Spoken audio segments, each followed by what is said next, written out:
तो पार्ट 7 की शुरुआत में हम जिन को देखते हैं जो जेनी के साथ बिताए हुए उस पल को याद कर रहा था जब उसने जेनी से पूछा था कि क्या किसी ने गैलेक्सी को पार किया है, जिसे याद करके जिन मोटिवेट हो जाता है क्योंकि वो जेनी से फिर से मिलना चाहता था। इसलिए वो अपनी वाटर बॉल यानी पानी की बूंदों वाली टेक्निक का इस्तेमाल करता है और उसकी तरफ आ रहे सभी तीरों को खत्म कर देता है। ये देखकर फॉर्मेशन से बाहर खड़े लोग हैरान हो जाते हैं। साथ ही लीजा भी समझ जाती है कि जिन बहुत ज्यादा स्ट्रॉन्ग है। इसके बाद जिन सेकेंड लेवल की तरफ बढ़ने लगता है, जिसे देखकर पेविलियन लॉर्ड भी ये अनाउंस कर देते हैं कि जिन ने फर्स्ट लेवल अच्छे से क्लियर कर लिया है। जिस पर रॉय इंचार्ज के बेटे को कहता है कि देखा मेरे दोस्त ने कैसे फर्स्ट लेवल इतनी आसानी से क्लियर कर लिया और इसी तरह वो बाकी लेवल्स क्लियर करके बाहर आ जाएगा, जिसके बाद वो तुम्हें भी मार देगा। ये सुनकर इंचार्ज का बेटा गुस्सा हो जाता है और रॉय से कहता है कि उससे पहले मैं तुम्हें मार दूंगा। तभी चेयरमैन दोनों को डांट कर चुप कराते हैं, जिस पर इंचार्ज बोलता है कि मेरा बेटा अभी बच्चा है, इसलिए आप इसे माफ कर दो। इसके बाद चेयरमैन सभी को कहता है कि जिन का स्पिरिट सिंबल यानी वो water ball number 1 spirit symbol के लगभग बराबर है, लेकिन ये जरूरी नहीं कि इसकी मदद से वो बाकी 2 लेवल्स भी क्लियर कर ले। ये सुनकर इंचार्ज का बेटा रॉय से कहता है कि देखा अभी 2 लेवल बाकी है, यानी तुम्हारे दोस्त की जिंदा वापस आने की कोई उम्मीद नहीं है। जिस पर रॉय कहता है कि वो तो वक्त बताएगा। लेकिन आगे बढ़ने से पहले मैं आपको बताना चाहती हूँ विंजो ऐप के बारे में, जहाँ आप गेम्स खेलते खेलते थक जाओगे, लेकिन विंजो पर गेम्स खत्म नहीं होंगे, क्योंकि यहाँ है cricket, ludo, fruit fighter, sheep battle जैसे 70 से भी ज्यादा एक्साइटिंग गेम्स। जैसी स्किल्स वैसी गेम्स। तो खेलो और जीतो लाखों के कैश रिवॉर्ड्स और डायरेक्ट विड्रॉ करो पेटीएम, यूपीआई या बैंक में। सिर्फ गेमिंग नहीं, शॉपिंग भी करो। विंजो स्टोर पर मिलते हैं asphalt, Minecraft, free fire games की करेंसीज सबसे सस्ते दाम पर और बिग बाजार, डोमिनोज, मिंत्रा, हॉटस्टार, गाना जैसे कई बड़े ब्रांड्स के डिस्काउंट कूपन्स भी। इतना ही नहीं, रोज विंजो स्पिनर घुमाओ और जीतो रिवॉर्ड्स रोजाना और 10 दिन लगातार स्पिन स्ट्रीक बनाकर जीतो बाइक, स्मार्टफोन और weekly jackpot of up to 25 lakhs। अब विंजो पर इतना कुछ है और कितना बताऊं। विंजो डाउनलोड करो और खुद एक्सपीरियंस करो।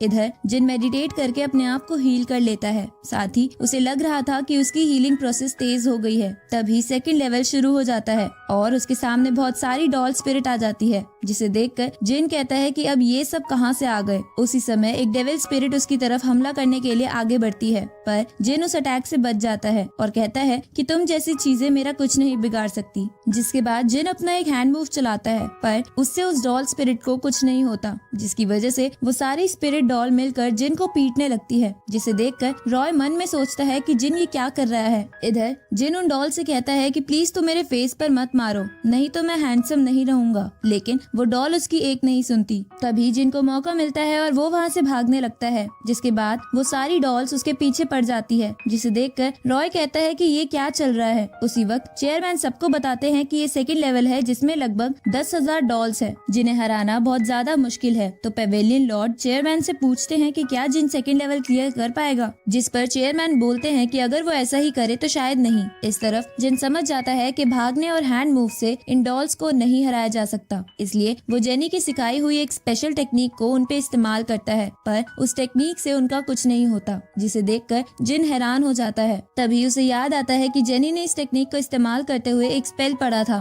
तो जिन भी वैसा ही करता है और उन पे भारी पड़ने लगता है, लेकिन वो सब जिन पर मिलकर अटैक करने लगते हैं, जिसकी वजह से जिन फिर से पिटने लगता है, जिसे देखकर रॉय को लगता है कि शायद जिन ना बच पाए, पर चेयरमैन उसे कहते हैं कि जिन नहीं मरेगा, जिसे सुनकर इंचार्ज चेयरमैन से कहता है कि आपको क्यों लगता है कि जिन बच जाएगा, क्योंकि मुझे ऐसा होता हुआ नहीं दिख रहा। जिस पे चेयरमैन बोलता है कि तुम्हें इतनी जल्दी फैसला लेना नहीं चाहिए और अगर तुम्हें यकीन नहीं तो देखते जाओ। इस तरफ वो सारी स्पिरिट डॉल एक एक कर जिन की तरफ बढ़ते हुए उसे पीटने लगती है। तभी जिन एक जगह रुक कर जेनी की बताई हुई टेक्निक को फिर से इस्तेमाल करता है और उनमें से कुछ को मार देता है, जिसे देखकर इंचार्ज हैरान हो जाता है। तो चेयरमैन उसे कहता है कि देखा जिन कैसे बैटल के बीच में अपनी पावर बढ़ा रहा है। आगे जिन एक एक कर उन बाकी डॉल्स को भी हरा के सेकंड लेवल को भी पार कर लेता है, जिसे देखकर पेविलियन लॉर्ड कहते हैं कि इसने सेकंड लेवल तो क्रॉस कर लिया है, पर क्या ये थर्ड लेवल भी कंप्लीट कर पाएगा। जिस पर चेयरमैन बोलते हैं कि थर्ड लेवल में जिन की सोल को जलाया जाएगा, जो बाकी दोनों लेवल से 100 गुना ज्यादा ताकतवर है, जिसमें अगर जिन फेल होता है तो मैं उसे बचाने की कोशिश करूंगा,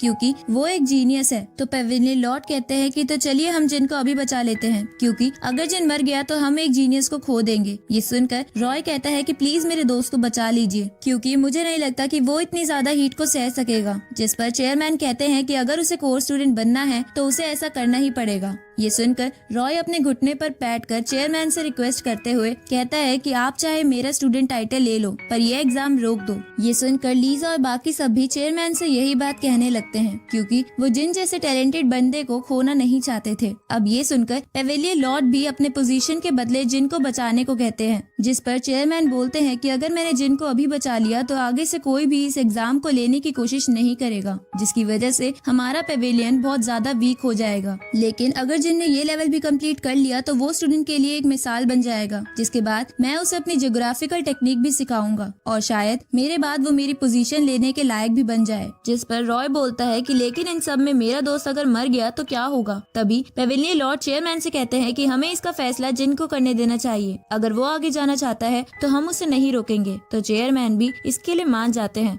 जिसके बाद पेवेलियन लॉर्ड टेलीपैथी के थ्रू जिन से बात करते हैं और उससे कहते हैं कि 3rd लेवल में तुम्हारी सोल भी जल सकती है, इसलिए तुम हार मान लो, जिसके बाद हम तुम्हें बचा लेंगे। साथ ही तुम्हारा स्टेटस एक कोर स्टूडेंट से कम नहीं होगा। ये सुनकर जिन कहता है कि ऐसा कहने के लिए थैंक यू, पर मुझे 3rd लेवल कंप्लीट करना है। इसके बाद जिन 3rd लेवल की तरफ बढ़ता है और बड़ी आसानी से 3rd लेवल की फायर में से अर्थ और हेवन का ऑरा कंज्यूम करते हुए आगे बढ़ने लगता है, क्योंकि वो ऑरा फायर बिल्कुल ली की फायर जैसी थी। ये देखकर सब हैरान हो जाते हैं और कहते हैं कि हमने तो 3rd लेवल के बारे में बहुत सारी बातें सुनी थी कि उसे पार करना नामुमकिन है, लेकिन ये तो बड़े आराम से आगे बढ़ता जा रहा है। ये देखकर पेवेलियन लॉर्ड भी कह देते हैं कि जिन तुमने 3rd लेवल भी पार कर लिया है, इसलिए तुम जल्दी से बाहर आ जाओ। लेकिन जिन उनकी बात ना मानते हुए वहाँ बैठकर अपनी स्ट्रेंथ बढ़ाने लगता है। अब 2 घंटे बाद जिन वहाँ से बाहर आ जाता है, क्योंकि वो फॉर्मेशन खत्म हो गया था। अब चेयरमैन जिन से कहते हैं कि अब तुम एक कोर स्टूडेंट बन गए हो, जिस पर जिन उन्हें थैंक यू बोलते हुए कहता है कि मैं हेवनली सेक्ट के 2nd मास्टर की डेथ की जांच करवाना चाहता हूँ, क्योंकि 2nd मास्टर को मैंने मारा है, लेकिन उसका सारा क्रेडिट इंचार्ज के बेटे को मिल गया है। तो पेवेलियन लॉर्ड इंचार्ज से पूछते हैं कि क्या ये बात सच है, जिस पर इंचार्ज का बेटा चिल्लाकर कहता है कि ये झूठ बोल रहा है। तभी जिन उसे जोर से चांटा मार देता है और कहता है कि तुम्हारी हिम्मत कैसे हुई मुझ पर चिल्लाने की। ये देखकर वहाँ खड़े बच्चे बातें बनाने लगते हैं कि जिन ने इंचार्ज के बेटे को थप्पड़ मार दिया। उसी वक्त इंचार्ज जिनसे कहता है कि तुमने चेयरमैन के सामने दूसरे स्टूडेंट को थप्पड़ मारा है, इसलिए तुम्हें माफी मांगनी पड़ेगी। जिस पर जिन कहता है कि मैंने कुछ गलत नहीं किया। ये सुनकर इंचार्ज का बेटा बहुत ज्यादा गुस्सा हो जाता है और जिन पर अटैक करने के लिए आगे बढ़ता है, पर चेयरमैन उसे रोककर जिन से कहता है कि क्या तुम्हारे पास 2nd मास्टर को मारने का कोई सबूत है। तो जिन इसके लिए हाँ करता है। ये सुनकर इंचार्ज हैरान हो जाता है और सोचने लगता है कि जिन के पास ऐसा कौन सा एविडेंस है। तभी चेयरमैन जिन को वो एविडेंस दिखाने को कहता है, जिस पर जिन कहता है कि मैं ही वो एविडेंस हूँ।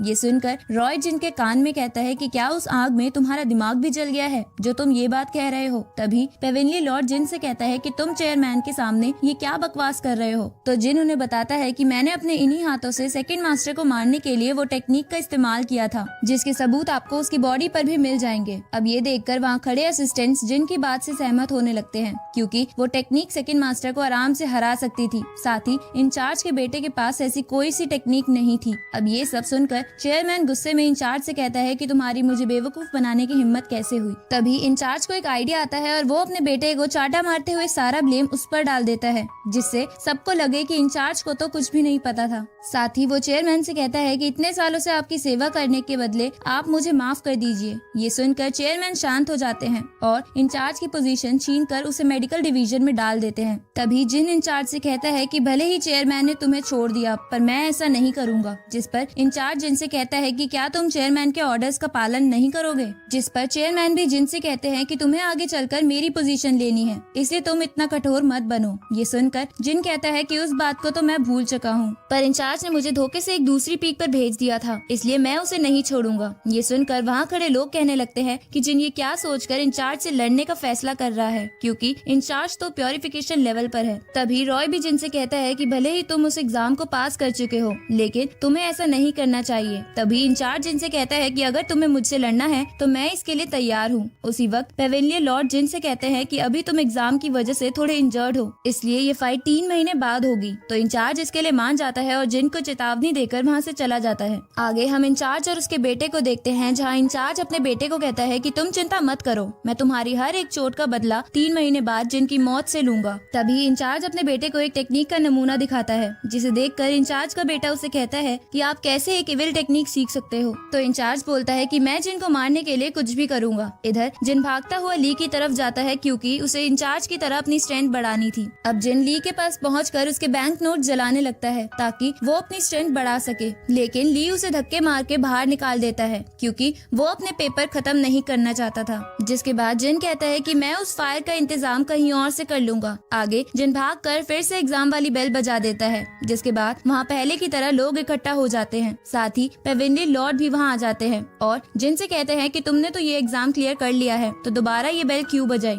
जिस पर जिन कहता है कि पिछली बार मैं अच्छे परफॉर्म नहीं कर पाया था, इसलिए मैं फिर से अच्छे से ये एग्जाम देना चाहता हूँ। ये सुनकर पेविलियन लॉर्ड जिन पर गुस्सा करने लगते हैं क्योंकि जिन ने एग्जाम को खेल बना लिया था, लेकिन बेल बजाने की वजह से उन्हें फिर से एग्जाम लेना पड़ता है, जिसमें जिन पहले लेवल को चुटकी में पार कर लेता है। साथ ही वो सेकंड लेवल पार करके थर्ड लेवल पर पहुंच जाता है और वहां बैठकर आराम से फायर की मदद से अपनी स्ट्रेंथ बढ़ाने लगता है। ये देखकर बाहर खड़े सभी लोग बोर होकर वहां से चले जाते हैं। अब 2 घंटे बाद जिन अपनी मेडिटेशन से बाहर आता है और सोचने लगता है कि उसकी स्ट्रेंथ तो बढ़ रही है, लेकिन उसे किसी नई टेक्निक की भी जरूरत है। तभी उसे याद आता है कि चेयरमैन ने उसे जियोग्राफिकल मेथड सिखाने का वादा किया था। जिसके बाद वो चेयरमैन के पास चला जाता है तो चेयरमैन जिन को देखकर कहते हैं कि क्या तुम अपने 3 महीने बाद वाली फाइट को कैंसिल करना चाहते हो। जिस पर जिन बोलता है कि नहीं, मैं तो आपसे वो जियोग्राफिकल मेथड सीखने आया हूँ। तो चेयरमैन उससे पूछते हैं कि क्या तुम्हें उसके बारे में कुछ पता है। तो जिन उन्हें टेक्निक की कुछ बातें बता देता है, जिसे सुनकर चेयरमैन कहते हैं कि तुमने जो कहा वो सही है। मैं जियोग्राफिकल मेथड और अर्थ एंड हेवन के ऑरा की मदद से यहाँ तक पहुँच पाया हूँ, लेकिन मैं स्काई लेवल तक नहीं पहुँच सकता,